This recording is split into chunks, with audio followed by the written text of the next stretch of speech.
Со возило од Валандовскиот центар за спасување надлежните се обидуваат да го изгаснат пожарот што на социјалните мрежи викендов го запали директорот на Струмичката болница, барејќи од граѓаните донации за ново амбулантно возило.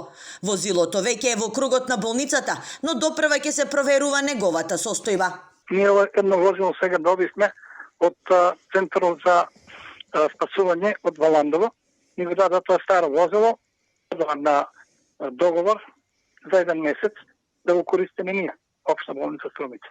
Возилото е сега донесено кајност, па треба да го пробаме да видиме како функционира, дали може да се користи или не, ама се надам дека ќе биде добро возилото. Струмичката сага околу болничкото возило уште еднаш докажа дека власта е во некоординиран хаос, без стратегија за излез од кризата.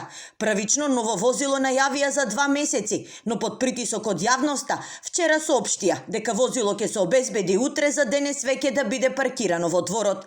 Гогов објаснува дека со ова возило воопшто нема да се реши проблемот, бидејќи имаат само 2, а болницата е полна со пациенти.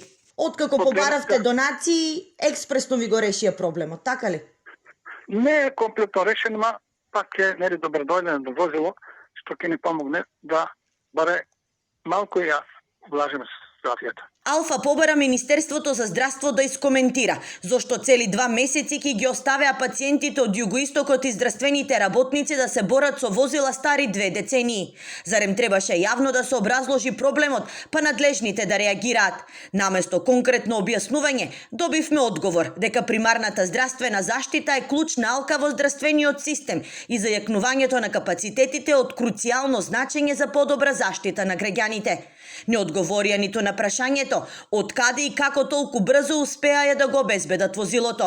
Од Министерството објаснуваа дека возниот парк низ државата ги задоволува потребите на пациентите.